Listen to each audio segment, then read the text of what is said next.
Ayodhya case ഇന്ന് പരിഗണിക്കാനെടുത്തെങ്കിലും ഭരണഘടനാ ബെഞ്ചിൽ നിന്ന് ജസ്റ്റിസ് യു ലളിത് പിന്മാറിയതിനെ തുടർന്ന് കേസ് മാറ്റിവെച്ചു. വിഷയത്തിൽ കല്യാൺ സിംഗിനു വേണ്ടി നേരത്തെ ലളിത് ഹാജരായിട്ടുണ്ടെന്ന് അഭിഭാഷകനായ രാജീവ് ധവാൻ ചൂണ്ടിക്കാട്ടിയതിനെ തുടർന്നായിരുന്നു പിന്മാറ്റം. ഇതേ തുടർന്ന് കേസ് ജനുവരി 29-ന് പരിഗണിക്കാനായി മാറ്റി.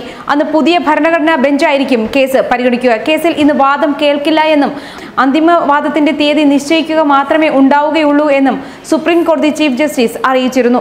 അതിവേഗം വാദം കേട്ട് വിധി പറയുമെന്ന് കേന്ദ്രമന്ത്രിമാരും ബിജെപിയും ഉൾപ്പെടെ ആവശ്യം ഉന്നയിക്കുന്നതിന്റെ പശ്ചാത്തലത്തിലാണ് കേസ് കോടതിയുടെ പരിഗണനയ്ക്ക് വന്നത്.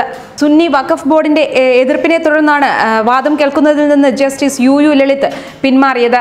ചീഫ് ജസ്റ്റിസ് രഞ്ജൻ ഗൊഗോയ്, ജസ്റ്റിസുമാരായ S A Bobde, NV Ramana, U Lalit, DY Chandrachud എന്നിവരടങ്ങിയതാണ് ഭരണഘടനാ ബെഞ്ച്. 3-അംഗ ബെഞ്ചിൽ ഉണ്ടായിരുന്ന ജസ്റ്റിസുമാരായ അശോക് ഭൂഷൺ, എസ് അബ്ദുൾ നസീർ എന്നിവരെ ഒഴിവാക്കി. ദീപക് മിശ്ര വിരമിക്കുകയും ചെയ്തു. രാജ്യം പൊതുതെരഞ്ഞെടുപ്പിലേക്ക് നീങ്ങുന്ന പശ്ചാത്തലത്തിൽ കോടതിയിൽ നിന്നുണ്ടാകുന്ന ഏതു തീരുമാനവും നിർണായകമാണ്. അതിവേഗം വാദം കേട്ട് വിധി പറയണമെന്ന് കേന്ദ്രമന്ത്രിമാരും ബിജെപിയും സംഘപരിവാർ സംഘടനകളും നിരന്തരം ആവശ്യപ്പെടുന്നുണ്ട്.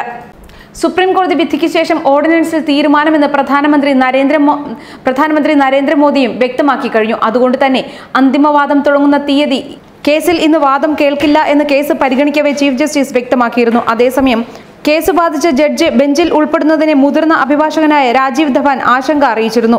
ഇതിന് പിന്നാലെയാണ് യു ലളിത് പിന്മാറിയത്. കഴിഞ്ഞ ദിവസമാണ് രഞ്ജൻ ഗൊഗോയി 5-അംഗ ബെഞ്ച് രൂപീകരിച്ചത്. ലോക്സഭാ തെരഞ്ഞെടുപ്പിന് മുൻപ് ഇപ്പോഴത്തെ സാഹചര്യത്തിൽ ലോക്സഭാ തെരഞ്ഞെടുപ്പിന് മുൻപ് വിധി വരുന്നതിന് സാധ്യതയില്ല. കഴിഞ്ഞ ലോക്സഭാ തെരഞ്ഞെടുപ്പിൽ ബിജെപിയുടെ പ്രകടന പത്രികയിലെ വാഗ്ദാനമായിരുന്നു അയോധ്യ വിഷയം. കോടതിയുടെ തീരുമാനത്തിന് കാത്തു നിൽക്കാതെ ഓർഡിനൻസ് ഇറക്കണമെന്ന ആവശ്യം ഉയർന്നിരുന്നു. ഓർഡിനൻസ് ഇറക്കണമെന്ന VHPയുടെയും സംഘപരിവാറുകാരുടെയും ആവശ്യത്തിന് മുന്നിൽ കേന്ദ്ര സർക്കാർ ഇപ്പോൾ സമ്മർദ്ദത്തിലായിരിക്കുകയാണ്. 29-ന് ഇനി കേസ് പരിഗണിക്കുമ്പോൾ പുതിയ ജഡ്ജി ഭരണഘടനാ ബെഞ്ചിൽ ഉണ്ടാകുമെന്ന് രഞ്ജൻ ഗൊഗോയി പറഞ്ഞു. അടുത്ത് കേസ് പരിഗണിക്കുന്ന 29-ന് മുൻപ് രേഖകൾ സമർപ്പിക്കാനും നിർദ്ദേശം നൽകിയിട്ടുണ്ട്. ഭൂമി തർക്കം മാത്രമായല്ല അയോധ്യ വിഷയത്തെ കാണുന്നതെന്ന് ഭരണഘടനാ ബെഞ്ച് രൂപീകരിച്ചതിലൂടെ സുപ്രീം കോടതി സന്ദേശവും നൽകിക്കഴിഞ്ഞു. പരിഗണനാ വിഷയങ്ങൾ എന്തൊക്കെയാകുമെന്നതും കേസിൽ നിർണായകമാണ്.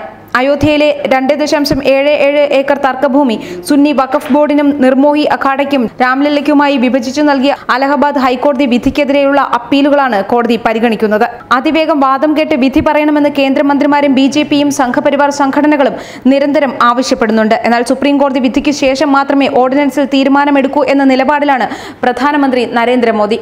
വരുന്ന ലോക്സഭാ തെരഞ്ഞെടുപ്പിന് മുൻപ് അയോധ്യ കേസിൽ വിധിയുണ്ടാകും എന്ന് പ്രതീക്ഷിക്കാനാവില്ല.